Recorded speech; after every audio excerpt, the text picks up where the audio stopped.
I want that thing found tonight. Turn this building upside down, but find it. James? Sam, go get yourself cleaned up. And I want every second of Jarvis's time accounted for. I want to know everything he was up to since we left Iowa.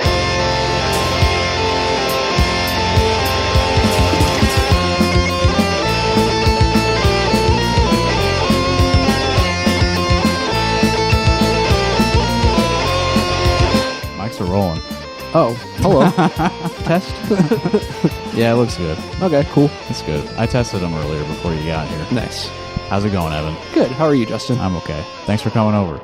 You're welcome. How has your time in Iowa City been this weekend? It's been great. Glad to I got hear to it. see a wombat show last night. Yeah, I got to play a wombat show. Yeah, it was fun. Yeah. How is your saxophone doing? Bad. Like total loss or I don't repairable? know. I don't know. I can maybe salvage something out of it. Yeah. The soprano saxophone that I bought off of Facebook Marketplace a few months ago, I bent it bad. Right in the middle, just a nice bend. It's supposed to be straight, and now it's not. Yeah. So, I mean, doesn't that kind of lend itself to the music that you do for Wombat? I mean, it does, but it does not lend itself to other things. If I want to use Yeah. that instrument for anything for proper, else. yeah. Yeah. So whatever. I had it coming. I did this to myself. It's I would entirely say my responsibility. Yeah, I don't know. Yeah. Someone's shaking their head at me, just out of frame, off mic. We have an audience today. Evan, I wanted to start today's episode with an apology segment. Oh. Do you have anything to apologize for? I'm not trying to grill you. I'm just giving you the opportunity. You're like, I'm expecting an apology from you, go first. and now it's time to talk about it on a podcast. Yeah, no. No, I have nothing to apologize for. All right, good. That's what I expected. I'm morally pure Yeah, and you're good. You're a So, good man in all ways, all times. Yeah. Yeah, not right now, at least. I guess. Yeah, I have so much to apologize for. First of all, sorry there was not a new episode of Rock Hard Caucus last week. Oh, yeah. We were busy. Yeah. What else was there? I'm pretty tired right now. So, because of the show I played last night, and we recorded an album earlier that day. I did too much yesterday. Yeah. And so this might be fairly low energy, which I know is very out of the ordinary for this podcast. Yeah, right. So I'm sorry for the low energy coming from me right now. And one more apology. I probably won't have time to properly edit this episode either. Oh, that's fine. So I probably shouldn't even tell people that. Yeah, I mean, they don't know any better. Yeah, if you are our listener and when I tell the audience that I didn't edit an episode as much as I usually do, tell me if you can even tell the difference. Yeah. Because maybe I'll just stop editing. Yeah. Maybe we can streamline this a bit. I don't know. I don't know. I think this concludes the apology segment. I don't think I have anything else I need to apologize for. I don't think you really even needed to apologize for any of those things either. I was racked with guilt. Is that the proper term, racked? I think so, yeah. I think with a W. With a W, yeah. Yeah, racked with guilt. Racked with guilt. Yeah.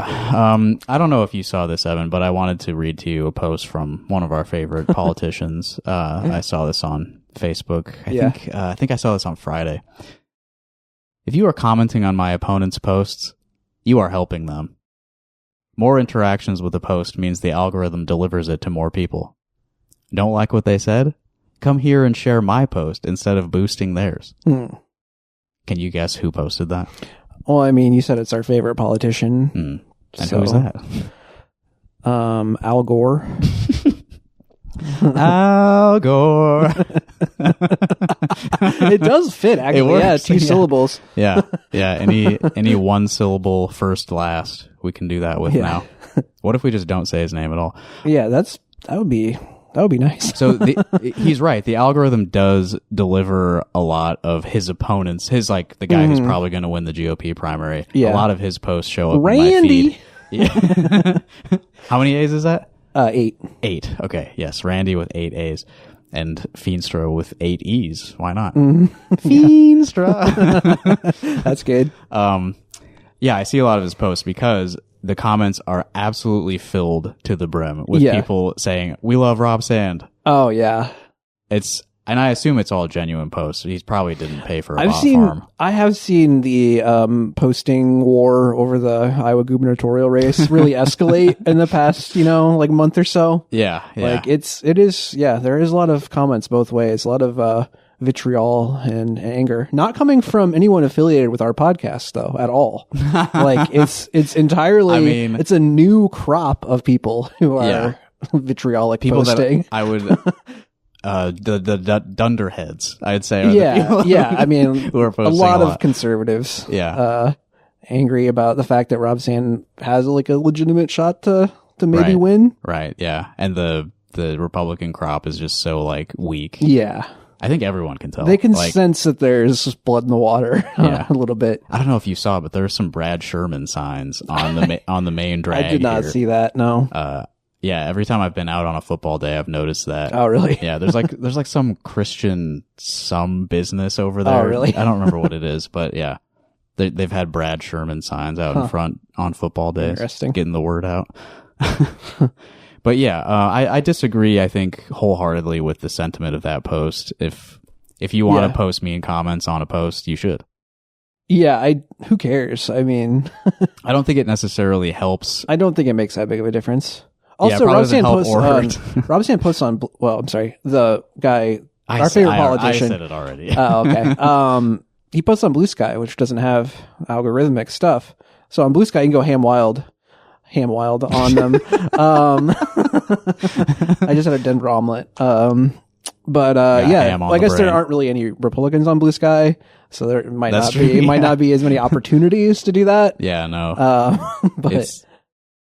Yeah, so earlier you said ham wild. Earlier I thought of a new flavor of Mountain Dew. It's called Mountain Dew Hog Wild, and it's ham flavored. I mean, I could see that happening. Yeah, it could be one of those like a Christmas gimmick things. Yeah, they could do a turkey version for Thanksgiving and then a ham version for Christmas. Oh man, yeah. What would the turkey one be called? Hog Wild, I think, is appropriate for the ham. Oh yeah, because it has to be kind of like extreme sounding. Yeah. Could also do like a Primus cross promo and call it Pork Soda. Yeah, yeah, that would be funny. Turkey version, I don't know. Adam Sandler cross promo for his Thanksgiving song. Oh yeah. I don't know. That's not my job. I think that's up to the marketing people at PepsiCo. Bird, Mountain Dew Bird Brain. And it's you don't like that one? No, I don't think that's great. Okay. I got some news for you. Okay. I'm reading from a Little Village article about the troublesome Chauncey building here in Iowa City. Yeah.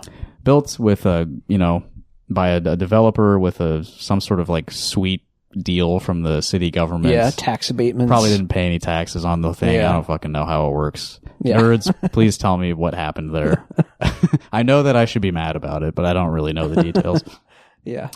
So it's gone into foreclosure with the bank, and they were going to auction it off, which I think we've mentioned a couple times. Yeah, at our live show. Yeah, right. I'll get to that in a second. Okay, yeah, my bad. Yeah, no, it's good. I'm reading from the article now. The Chauncey, along with two more well-known Iowa City buildings, went under the hammer at the Johnson County Sheriff's Office auction on Tuesday, and there were no bidders for any of them. Damn. That means Green State Credit Union still owns the Chauncey, Plaza Towers, and Park at 201. No one bid. Damn. Good sign? Man, it's a good time to buy, because the price has definitely got to be going down, right? The minimum bid for the Chauncey, Plaza Towers, and Park at 201 at Tuesday's auction was set at $24 million.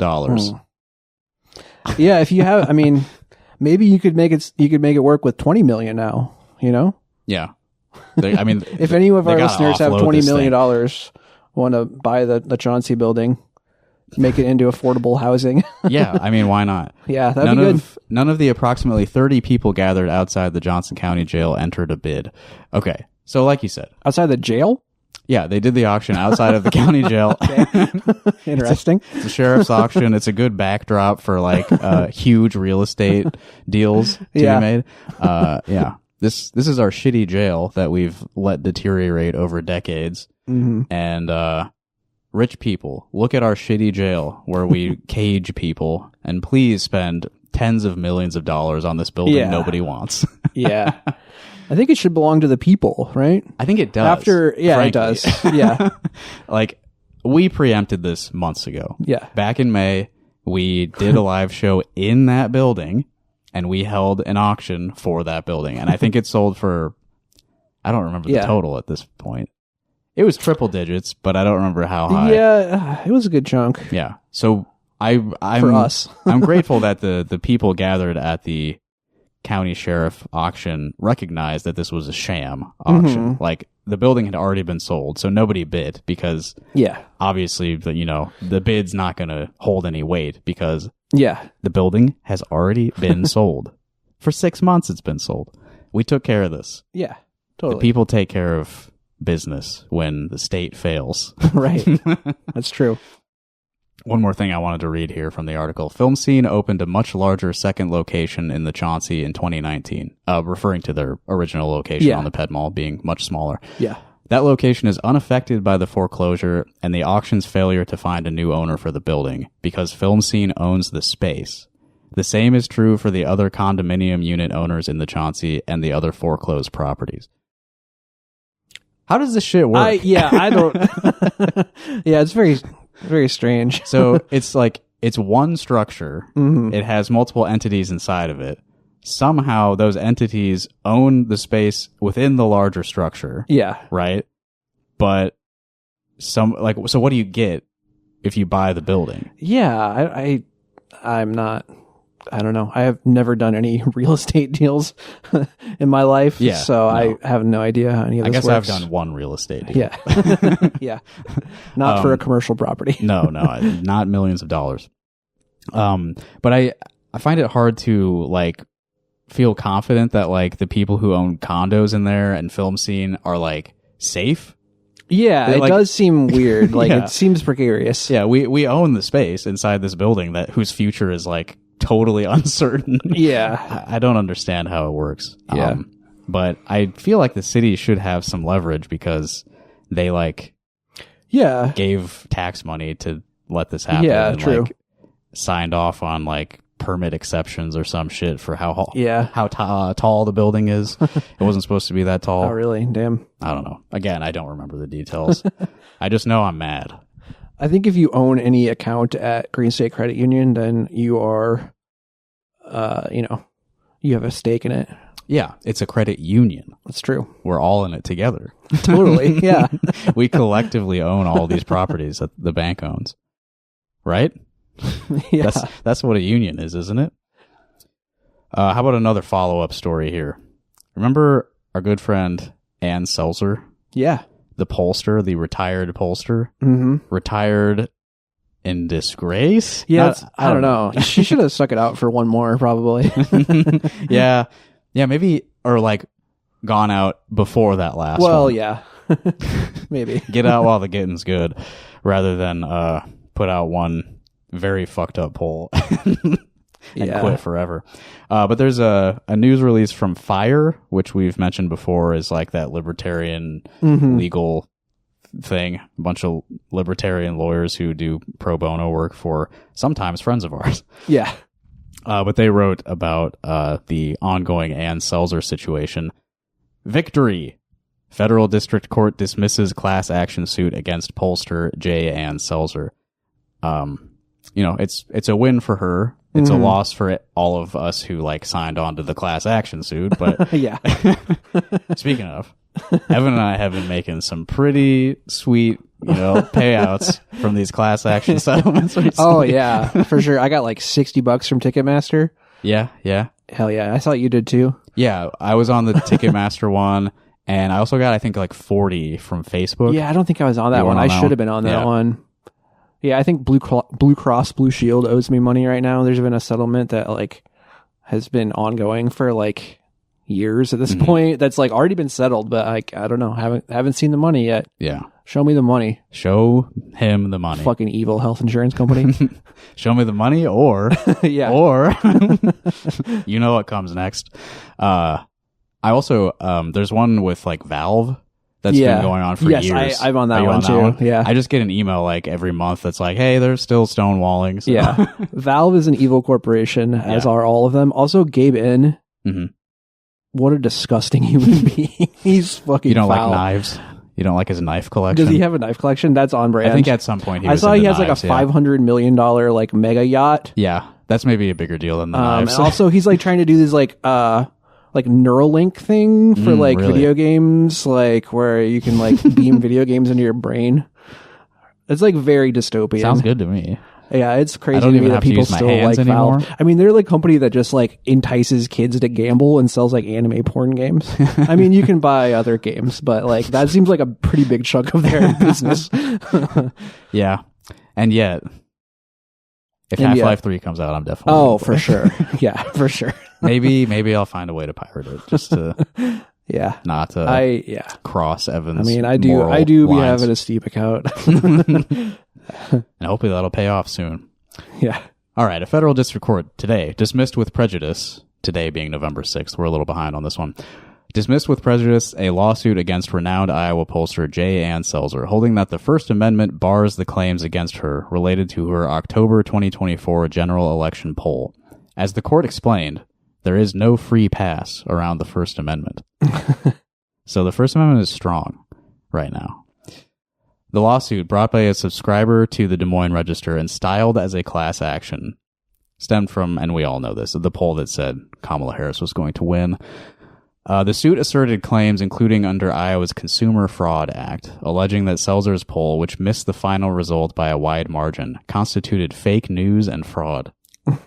So you can sue for fake news.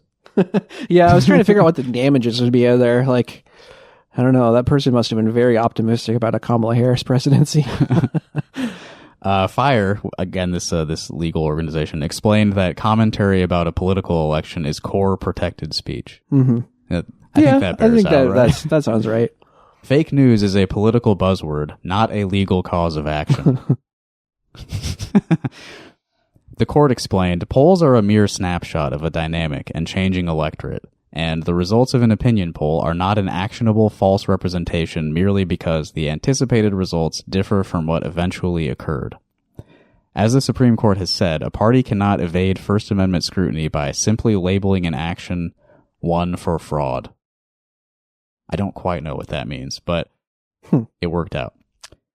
FIRE's chief counsel, Bob Corn Revere. Yes. So this is why I sent this article to Justin. I don't know. You probably saw it already, but I was like, I just need to talk about this on the podcast just because Bob Corn Revere is one of the coolest names I've ever heard. Yeah. It's a hyphenated last name. Corn-Revere. Yeah. Bob Corn Revere. He's related to Paul, probably. And I don't know if there's any famous people whose last name is Corn. I can't think of any. Corn. Yeah, it's just the band. Like, I try to think of people named Corn. It's with a and C. like, right, yeah. I mean, it'd be funny if it was with a K. Bob Corn Corn Revere. Bob Corn Revere. And, yeah, I mean, this is some sort of nominative determinism thing. Oh, yeah. Where Bob Corn Revere is representing Ann Selzer, the famous Iowa pollster. He probably wears a tricorn hat. He probably does. He's got it. But he led Selzer's defense, and they quote him here, responding to the ruling being that it was thrown out of federal court. This decision shows where petty politics ends and the rule of law begins. The court's strongly worded opinion confirms that a legal claim cannot be concocted with political slogans and partisan hyperbole, and that there is no hiding from the First Amendment. This is a good day for freedom of speech. Yeah, all right. Well, there's a second lawsuit filed by Trump himself. Right, and that one's still ongoing. It's still ongoing. It's in federal courts, I guess. Which, I mean, I can't expect that it'll be any different of an outcome, but, you never know. I think that's the one that's like moved from federal to state. It started as a state, I think, and then it moved to federal. Okay. I think. We could look it up, but does anyone care? No. Yeah.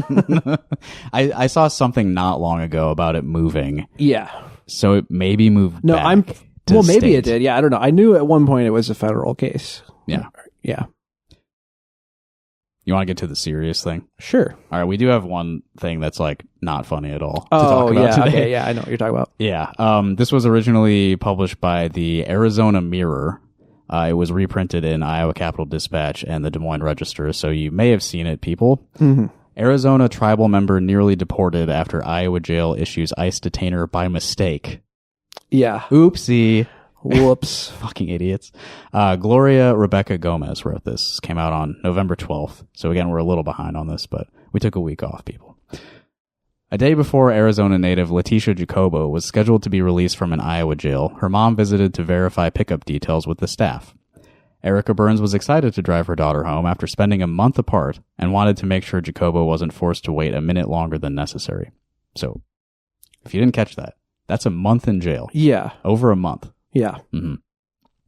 But jail staff told Burns that Jacobo wouldn't be let go because she would be turned over to immigration agents, even though Jacobo is Native American. Yeah, that's insane. The 24-year-old was born in Phoenix and is a member of Arizona's Salt River Pima Maricopa Indian community. She was booked into the Polk County Jail in Des Moines, Iowa, where she currently lives, in September for allegedly driving with a suspended license. A month? A month in jail for a suspended license. Come on, man. Yeah. I saw somebody commenting about how she was like a habitual offender or some shit, like had other, traffic violations or like oh no OWIs or something. Not to besmirch this person, but yeah, a month. Yeah, a month in jail for this shit. Yeah. Jacobo was scheduled to be released on November 11th, but what should have been a routine process was complicated and delayed by an erroneously issued ICE detainer. She was ultimately allowed to leave just before 4:30 a.m. on November 12th, which is a convenient time to leave jail. Yeah. Right? We love being awake and doing shit at 4:30 a.m. Maria Nunez, Burns' sister, said that it was terrifying to be told that Jacobo would be taken by federal agents, especially because no one appeared willing to correct the mistake at first. Yeah. That's par for the course for police. Oh, yeah. Anyone involved with the carceral system. All because some, fucking idiot cop just, clicked the wrong record. Mm-hmm. Yeah. I mean, obviously, it's ridiculous that they're even, complying with the ICE detainers in the first place. But, yeah. Come on. It's that easy to just, give it to the wrong person? Yeah, for real. There's got to be you shouldn't be ruining anybody's life in the first place like this, but that it can just be haphazardly thrown around by mistake at other people. Yeah. I'm going to read more of this, but they don't feel like it was an accident. The people that this happened to. Yeah. My sister said, "How is she going to get deported if she's a Native American?" And we have proof, Nunez recounted. They said, "Well, we don't know because we're not immigration and we can't answer those questions. We're just holding her for them. So when they pick her up tonight, they're going to go ahead and deport her to wherever they're going to take her, but we have no information on that." Really? How do you not just fucking... Yeah. Also, we don't know what's going to happen, but also, she's going to get deported. Right. What the fuck? Right. I doubt anyone listening to this has, any sense that local law enforcement is different from ICE. I think the people listening to this get that it's all part of the same system. But if you happen to be one of those soft on police abolition liberal types, when you hear that quote, these people don't give a fuck about humanity. We don't have any information. But we can tell you, of course, that the worst is going to happen very soon. Yeah, we're going to give you this really traumatic news and just leave you in limbo about it. We're going to flippantly talk about the, complete dismantling of your life. Yeah. Because we don't care. We don't care the damage we're doing to people. Jacobo's family quickly mobilized, with just hours left on the clock before jail staff said she would be transferred into federal custody. The Veterans Day holiday resulted in several communication dead ends. Desperate for some kind of help, Jacobo's aunts, both in Arizona and Nebraska, put out calls for help via Facebook and connected with local tribal leaders.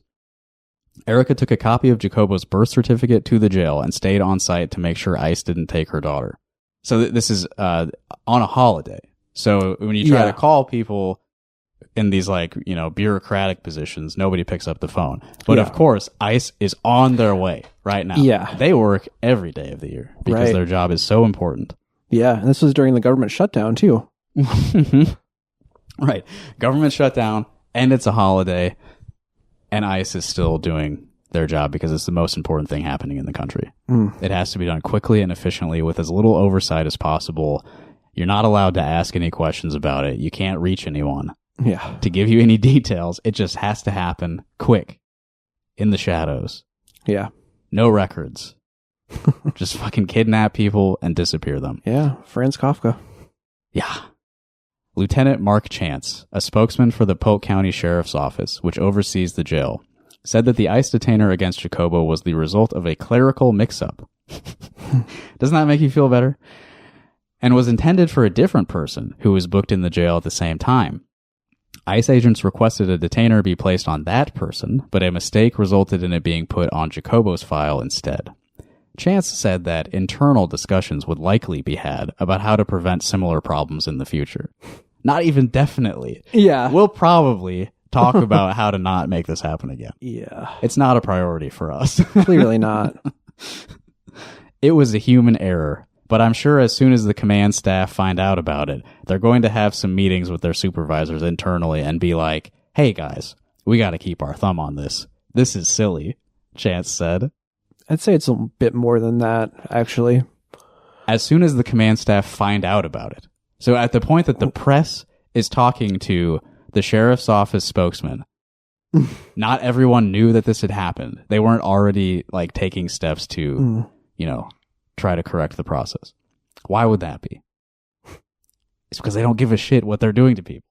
They like it. Yeah, I mean, in a, like, again, just take out all the other aspects of it, but, like, you need, like, a fucking safeguard in place to prevent that from happening, like, just as a matter of, like, yeah, decency. Yeah, like, if you're going to even pretend that this is, like, a constitutionally regulated system, that, like, we take this seriously, presumed innocent until proven guilty type shit, and, like, cruel and unusual punishment and all that stuff. It's a very serious situation that needs to be treated with serious responsibility. Yeah. This is somebody who had just spent a month in jail. Already a crazy thing to do to somebody, take their freedom for a month. And then by accident, you're about to deport them where? Like, yeah. I guess wherever that other person was supposedly from or whatever. What is an ICE detainer? I think we probably already know, but Polk County Jail has a 287G agreement with U.S. Immigration and Customs Enforcement.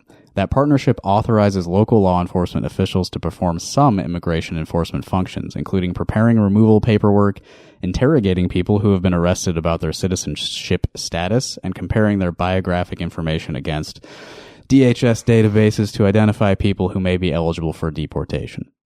Wait, so that's part of the retainer? Is that they can just like... I didn't even know. Yeah, I did not know that, actually. Yeah. I thought it was just like, we'll hold someone because ICE told us to. Right. That seems to be the general like understanding of what that is, I think. I did not... Yeah. It gives them the authority to look through DHS databases to identify people who may be eligible for deportation. Yeah. Are they just doing that? So they're just doing it like to anyone, anyone who just gets like a fucking like public intox or something? Yeah. Anyone who, is slightly darker than me. Yeah. The purpose of the program is to cut down on the investigative legwork for ICE and increase deportations. Yep. Sure is. That is why. I think part of that is because ICE agents are incapable of investigative legwork. They are a bunch of brain-dead apes. They cannot think for themselves or like find information. Their job is grabbing and hurting. Yeah, that's not their job to ask questions. Yeah. Because detainer requests don't require probable cause and aren't mandatory in the same way that judicial orders are, some law enforcement agencies choose to ignore them, wary of the legal consequences. The courts have ruled that detainers are potentially unconstitutional because they result in prolonged imprisonment, and multiple lawsuits have been filed after detainers were issued against U.S. citizens. Yeah, let's see. I sure hope there is a lawsuit filed in this case. Yeah, it might be another one coming. Yeah, maybe it'll discourage them from cooperating with fucking... I don't know if that's likely, but... Yeah. Be nice. Yeah, Polk County. Fucking assholes. Think about it. Think about it.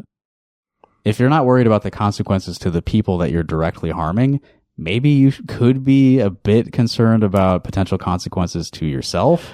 Yeah. Well, it turns out that Polk County actually really doesn't. They don't mind paying out lawsuits to fucking police brutality, police misconduct. I doubt this changes that, but I do hope that this family gets some compensation for like the clear and obvious like trauma that they endured for no reason at all. Yeah. Other than someone, misclicked at, in the best case, or intentionally were fucking with them. Yeah. And to that point, the last section of this piece, mistake or discrimination? Jacobo's ordeal highlights the fallout of aggressive immigration enforcement for Native Americans.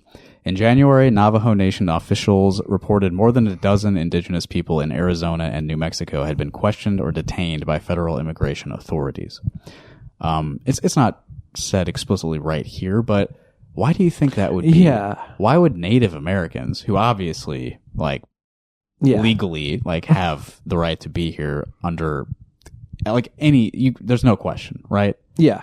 Yeah, of course. I mean, why are they being questioned and detained by federal immigration authorities then? They're not immigrants. I think you were on to something when you mentioned, the shade of skin involved. Yeah. Immigrant means brown. Yeah. Right? Again, we're talking about the dumbest people on Earth. Right. Are the people who are conducting these questions and detainments are fucking racist morons. Nunes told the Arizona Mirror she was skeptical that the mix-up was nothing more than a misunderstanding and that discrimination wasn't involved, at least to some degree. She noted that Jacobo had her tribal identification with her, had been fingerprinted, had her social security number on file, and has been booked into the same jail more than once. This is a quote from her. I do want to say that it's racial profiling because she's been there before. They have a rap sheet on her. Why would they make a mistake with someone that's constantly coming in? So this is somebody that the people working at the jail would be familiar with. Yeah. So is it possible that they might have a reason to dislike her and try to ruin her life? I don't know. Who knows? She added that her sister is considering further legal action and said that she's concerned about the potential for future harm. Not everyone has a family as involved in their welfare as Jacobo does, she pointed out. Very true. Yeah. Yeah, I mean, we don't even know. This probably happened. I was going to say. In the same jail, possibly. Probably, yeah. Jacobo herself wasn't informed about the detainer against her, despite it being placed on her file a week earlier, on November 4th. So they're not telling the people that they have detained, that ICE is coming for them. They didn't tell her. The ICE field office for the Midwest region did not answer questions about whether they verify existing detainers for accuracy or what their processes are for ensuring Native Americans aren't being detained. Surprise. Shouldn't they be willing to answer questions like that? Yes. What does it mean that they don't answer the questions? The questions, again, about whether they verify existing detainers for accuracy. They don't give a shit. It's like, do as much of this as possible, as quickly as possible, before anyone can stop them, I guess. Yeah, totally. Yeah. That's the whole MO.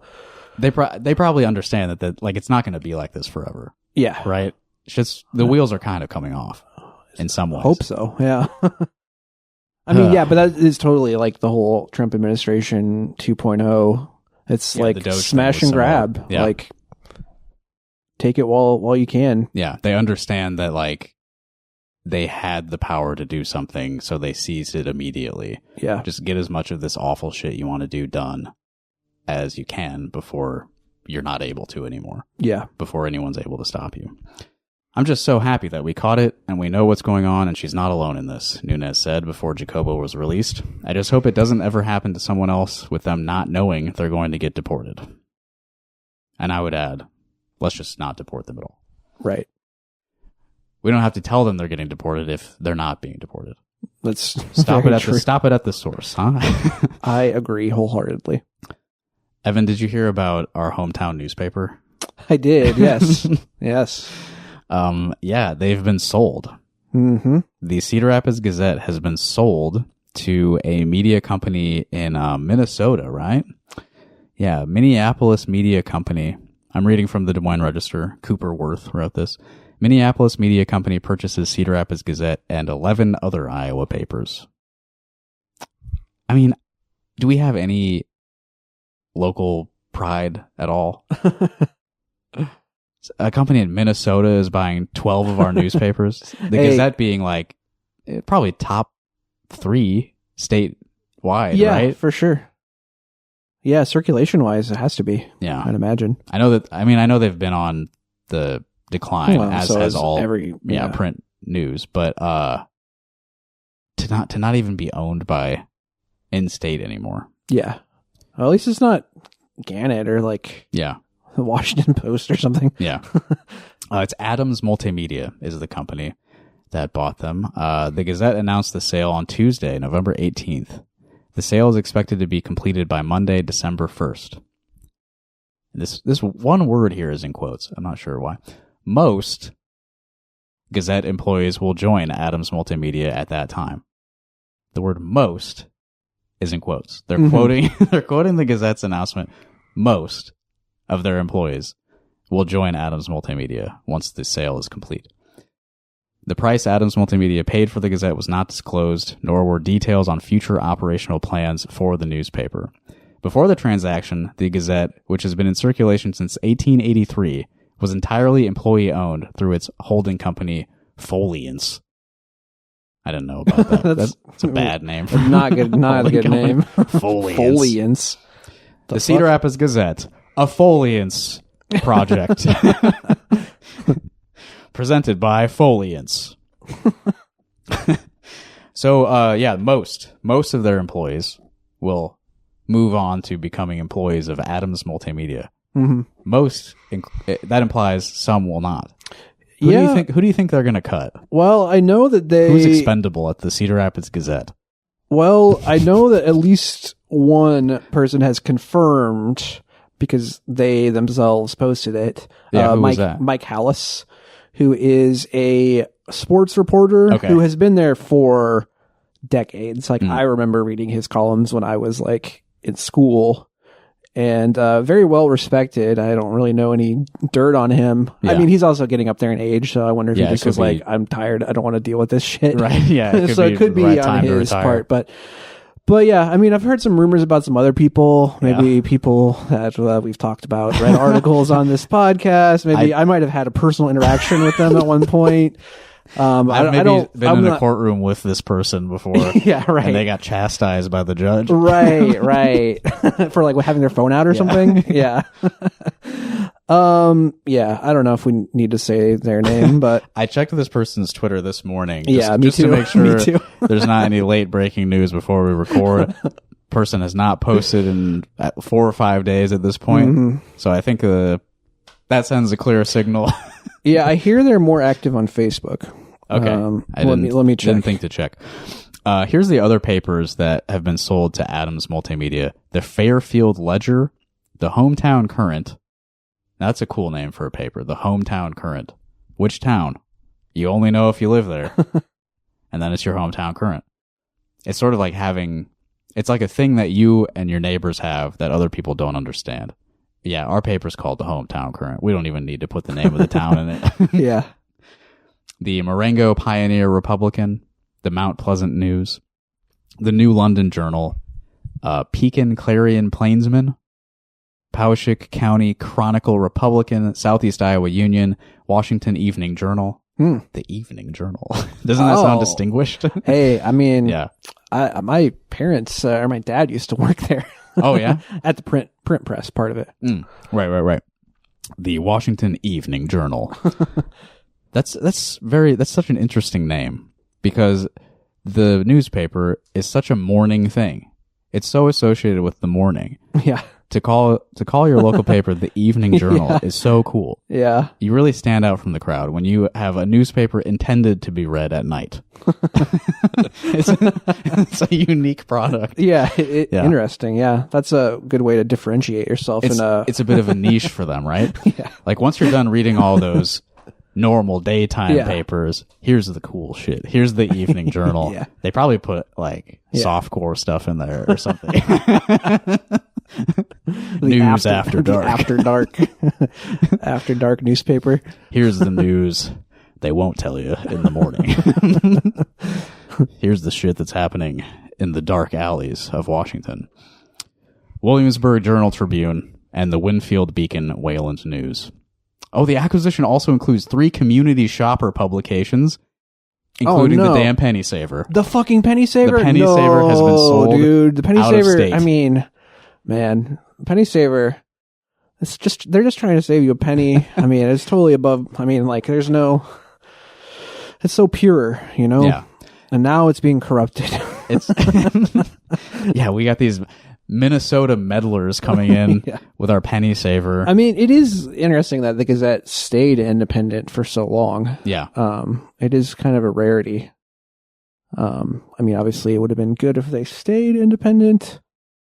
They do comment a little bit on like the recent changes with the Gazette. This is a quote from Tom Peentok. Peentok. Pientok. It's a subculture on social media. Peentok. Media companies. He's the CEO of Foliance, by the way. Media companies across the country are facing unprecedented challenges, and local journalism is no exception. In today's environment, sustaining a 100% independent newspaper has become increasingly difficult. In February of this year is when the Gazette reduced its printed newspapers to 3 days per week, Wednesday, Saturday, and Sunday. In 2021, they closed their production facility. I had forgotten about that. Mm-hmm. They've been printing in Des Moines since then. Yeah, right. USA Today printing their papers. By aligning the Gazette with Adams Multimedia, we've provided the opportunity for our community's voice to continue to be heard and for local journalism to remain strong for years to come. Oh, okay. We all believe you.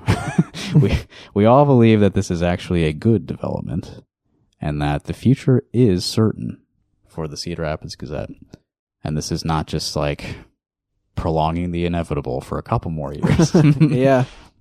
We did get, though, some reassurances from Zach Kucharski himself, who is he the editor-in-chief? I don't remember what his role is exactly. I just have, again, court-related beef with him.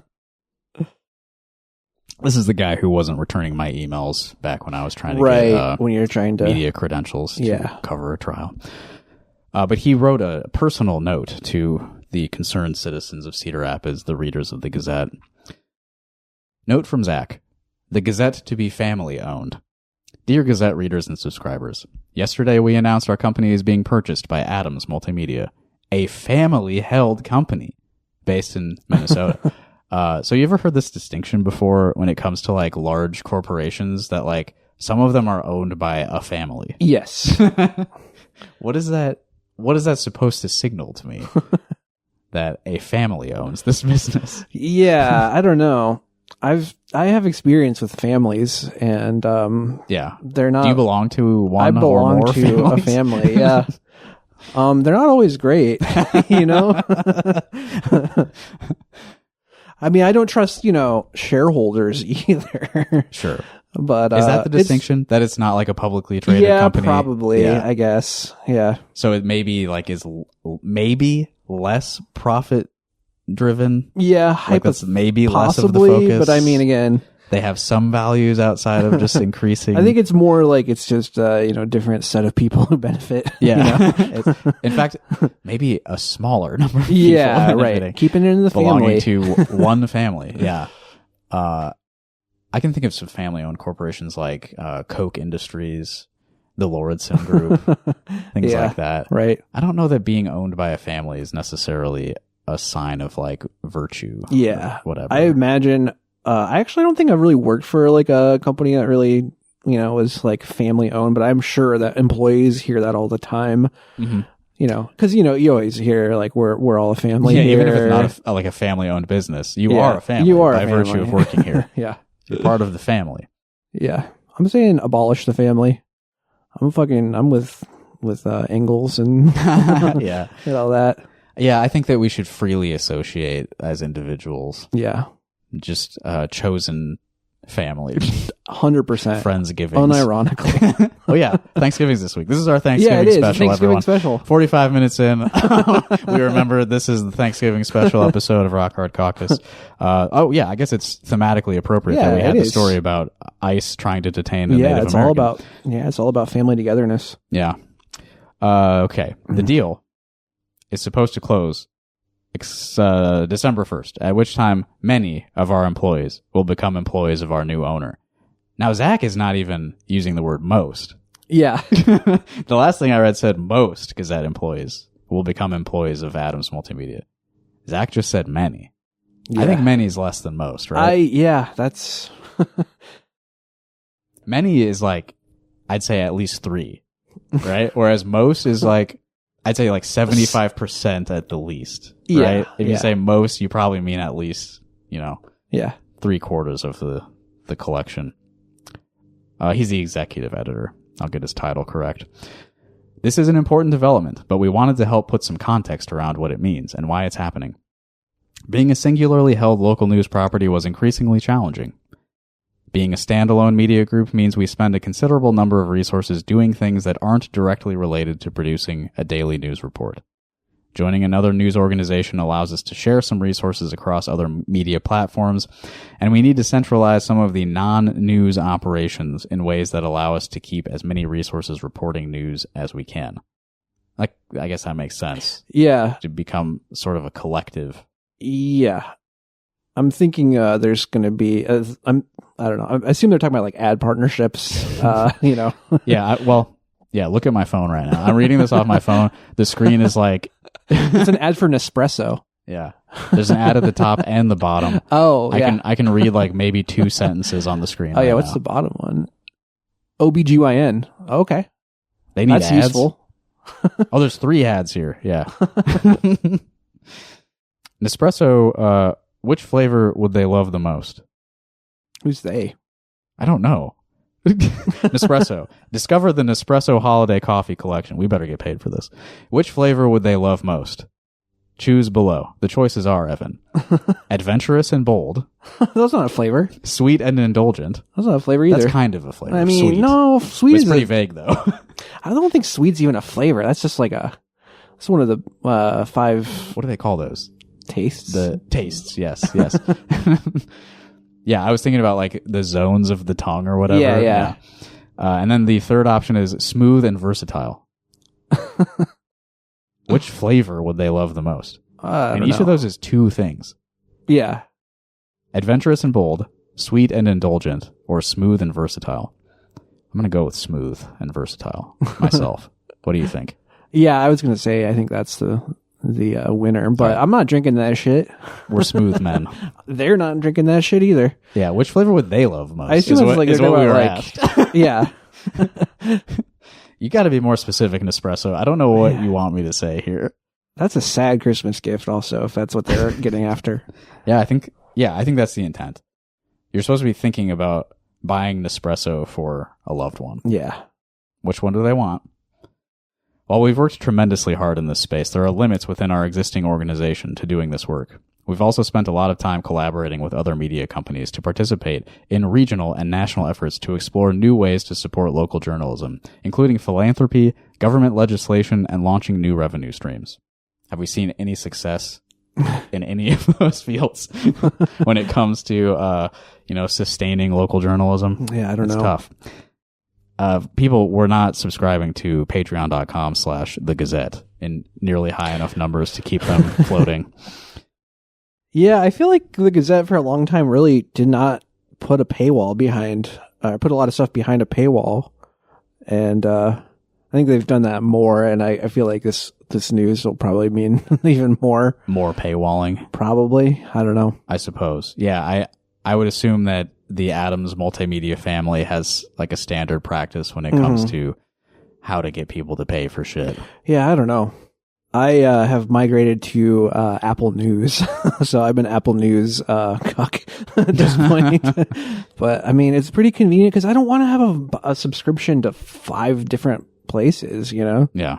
And like I can get everything, like pretty much everything except for like the New York Times, which I mean, who wants to read that shit anyway? No, I mean, fuck, dude. Like everything I see from the New York Times over the past like month, very bad. I mean, over the past year, several years, but especially recently, I feel like I've been seeing just like complete dog wild. shit from them. Yeah, it's very wild. Like every headline is framed in a way that's like designed specifically to make you crazier. Yeah, and then all the news with the Epstein, what was that guy's name? Thomas Landon or whatever? Yes, right. Who he was texting him about like how to seduce a girl or some shit, right? No, I think that was the Larry Summers thing. Yeah, that was Larry Summers thing. I think Landon was like tipping him off. Yeah, no, Epstein was like, "Hey, I got dirt on Trump, just FYI, if you guys want it." Yeah, and there was an email exchange where it's Thomas Landon, right? Yeah, I think so. I think it's his name. He was like an economic reporter for them. Yeah, and some kind of. He was like warning Jeffrey Epstein that his name was about to come up in the news again. So weird. Landon Thomas. We got the names backwards. We were close enough, everybody. That was without looking anything up. Yeah. Evan, I have one more thing I would really like to talk about before we stop recording today. All right. Sounds good. Another good friend of ours, Jeff Kaufman, who he's a great friend of ours, chair of the Iowa Republican Party, Iowa's Eggman. He wrote an opinion piece for Iowa State Daily, which is the college newspaper. This old round man wrote an opinion piece for a college newspaper, and they printed it. It's here. I'm looking at it at iowastatedaily.com. And Jeff writes, here's his headline: "Political violence isn't symmetrical." Do you agree so far? I don't know. The symmetry, I don't know. Is there, I think I disagree with the premise. Okay. It's escalating on the left, and political leaders must call it out. Okay. So political violence, it's a problem on the left end of the political spectrum here in the United States. We're not at fault. When I say we, I'm saying that in the voice of Jeff Kaufman. Yeah. "We keep hearing calls to encourage thoughtful discourse and discourage violent rhetoric. That's true, and I have." I'm doing it. He's doing the work. Yeah. "One political party keeps crossing the line, pretending both parties are equally responsible. In fact, the recent surge in political violence is coming overwhelmingly from the left. If leaders want to promote civility, they need to start with the truth. The truth is that the left has a violence problem." All right, I'm pulling up Donald Trump's Truth Social right now. "I want to kill everyone," it says.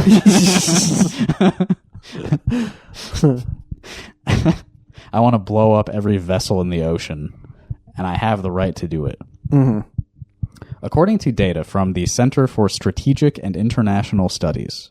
Have you ever heard of this in your life? Yes. You know, they're a pretty big deal. You they're know about like the CSIS? The CSIS, yeah, they're all about promoting American hegemony, basically. I mean, you pretty much know the drill from just hearing the name. A think tank? Oh. Yeah, a think tank. That's what they're doing? Left-wing terrorist attacks and plots in the U.S. are on the rise. In fact, left-wing incidents reached their highest level in decades, surpassing those from the far right. Wow. Okay. If you weren't following, let me read that paragraph again. Just try to follow the logic here. According to data from the Center for Strategic and International Studies, left-wing terrorist attacks and plots in the U.S. are on the rise. In fact, left-wing incidents reached their highest level in decades, surpassing those from the far right. Now, what does that mean was happening before they started to surpass those from the far right? Yeah. What was going on before that point? Yeah. What's the premise of this article again? Yeah. I looked into it a little bit, and apparently the CSIS is counting like 5 incidents of so-called violence attributed to the left. Right. I mean, versus like 1 right. for right wing. Well, this is like over like, I think like a year or like it's like a very small portion. And then obviously if you go back, like much more examples of right wing violence. Also, they're talking about like these people who are like, I don't know. Do you like consider, I mean, I guess there's Luigi, like people who are like not really left. They're not affiliated with any movement. They're not like, you know, part of like Antifa or whatever fucking Trump is trying to crack down on. There's not like organized like violence being perpetrated by left-wing people. Right. It's just like random ass people who have expressed a variety of beliefs that you could probably pin like a lot of different, Yeah, every time it's not somebody who's like explicitly organizing with a white supremacist organization, it's like just a pinball nutso person. Yeah. And then also they were only looking at actual instances of like people being like killed or like hurt. Like I don't think they're even included like, like the Gretchen Whitmer thing because like nothing actually happened. Sure. I mean, I feel the same way. Nothing happened. Yeah, so right. What's the big deal? That doesn't mean violence from the right should be excused. It shouldn't. But we can't build thoughtful discourse on top of false equivalence. Yeah. Jeff Kaufman, a real big source of thoughtful discourse. Well, Jeff has a few examples of his own to support his premise. A quick look at what's recently been happening. Bullet point 1. In Virginia, a Democrat candidate for Attorney General openly threatened violence against his Republican opponent and his children. I believe that was in a private text correspondence, right? You heard about that? This dude was like texting another Democrat or something and like going pretty buck wild with the stuff he was saying about his opponent, and then he won the election easily. So it wasn't disqualifying, obviously. I forget the guy's name. Bullet point number 2. Sitting members of Congress on the left have flirted with or outright encouraged political violence. It's pretty fucking vague, that's pretty Jeff. vague. Yeah. Lean more specifics, please. I'm always flirting with violence, though. Isn't everyone? I mean, at the very least, there's nothing wrong with a little bit of flirtation with violence, right? Flirtatiousness with violence. Don't we all feel tempted from time to time? There have been 2 attempted assassinations of President Trump. Yeah, those are not, I mean, you attribute the left wing to those? Like, I don't think so, man. Like I said, pinball nutsos. Just because it was Donald Trump being the target, like, doesn't mean it was left wing violence. Yeah. An attempted mass shooting of Republican members of Congress that nearly killed Steve Scalise. This was a long time 8 years ago at this point. Yeah. Yeah, Steve Scalise, the one ball king. The assassination of Charlie Kirk, and even which also, again, can't really attribute. Yeah, and then he mentions the Luigi thing right after that. Yeah, well, all tied to left-wing extremists. Yeah, totally, man. There's this Minnesota. Was it 2 or there's Minnesota lawmaker who got shot. Yeah, very explicitly political. Not mentioned here. What's worse? All of these have been celebrated by many on the left after the fact. Guilty. Yeah, and the Luigi one. Yeah. I think it's the only one you could say that about, probably. Yeah. Well, I guess a lot of people were. A lot of people had some things to say about the Trump attempts. But. Yeah. Let me repeat that sentence, though. So he listed a bunch of, like, explicit violence that occurred, right? And then he says, what's worse, all of these have been celebrated by many on the left after the fact. So it's worse to celebrate it than to do it? Right. What are you suggesting, Jeff? Seems like you might be flirting with violence there, buddy. It's worse to not be sad about violence than it is to perpetrate violence. You must be properly reverent, or this country is in free fall. Yeah, I mean, that's the lesson we learned a couple months ago. I was going to say, that sounds right, actually, based on how people react to the Charlie Kirk shit. Yeah. I don't know if I want to read the rest of this, but I did want to point out a couple things about CSIS. A couple people involved with this thing, whatever they are. The president / CEO of the Center for Strategic International shit, whatever it was. His name is John Hamre. Hamre. He's a Republican, and he was President Bill Clinton's Deputy Secretary of Defense. All right. And then we also have the chairman of the board of the CSIS is Thomas Pritzker, cousin of the Illinois governor, J.B. Pritzker. And he's the executive chairman of Hyatt Hotels. I just want to give people an idea of like who's running the outfit that like conducted this study. And one more little fact about this Thomas Pritzker fellow that I thought might be maybe not exactly relevant to this particular topic, but certainly relevant to a greater understanding of who is controlling information in this society. Pritzker was named in a deposition filed under oath by Virginia Giuffre, related to her being sexually trafficked through the Jeffrey Epstein network. She testified in the deposition that she was once sexually abused by Pritzker. Wow. Everything is connected. It's all fucking connected, man. Open your third eye. Yeah. You don't even need to do that anymore. You can just open your two regular eyes. Just at least open one of them. At least wink at us, huh? Yeah. Yeah. We started this podcast in the immediate aftermath of the death of Jeffrey Epstein.